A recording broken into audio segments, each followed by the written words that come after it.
ఇవాళ ఢిల్లీకి వెళ్తున్నారు APCC chief YS Sharmila.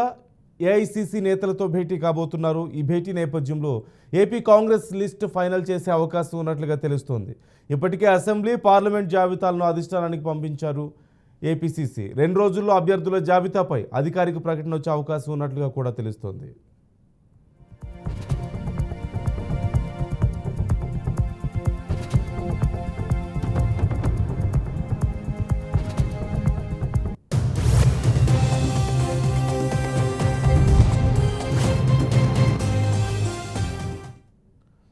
Sharmila Kadapa Lok Sabha బరిలోకి దిగడం దాదాపుగా ఖరారైనట్లుగా తెలుస్తోంది. YCP sitting MP YS Avinash రెడ్డిని ఆమె ఢీకొట్టబోతున్నారు. కాంగ్రెస్ పార్టీ తరపున అసెంబ్లీ, లోక్సభ స్థానాలకు పోటీ చేసే అభ్యర్థుల జాబితాను రాష్ట్ర స్థాయి నాయకత్వం ఇప్పటికే ఖరారు చేసింది. సుమారుగా 1500 మంది పోటీ చేసేందుకు ముందుకు వచ్చారు. వీరిలో అర్హత, సామాజిక సమీకరణాలు, ప్రత్యర్థులను అన్ని విధాలుగా తట్టుకుని నిలబడగలిగే సత్తా వంటి పలు అంశాలను పరిగణలోకి తీసుకొని పోటీ చేసే అభ్యర్థులను ఎంపిక చేసినట్లుగా తెలుస్తోంది.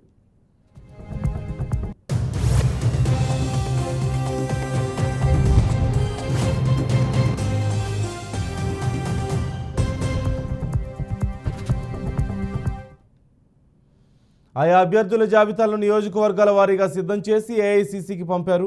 ఈ జాబితాలోనే కడప లోక్సభ అభ్యర్థిగా షర్మిల పేరుందంటూ పార్టీ వర్గాలు తెలిపాయి.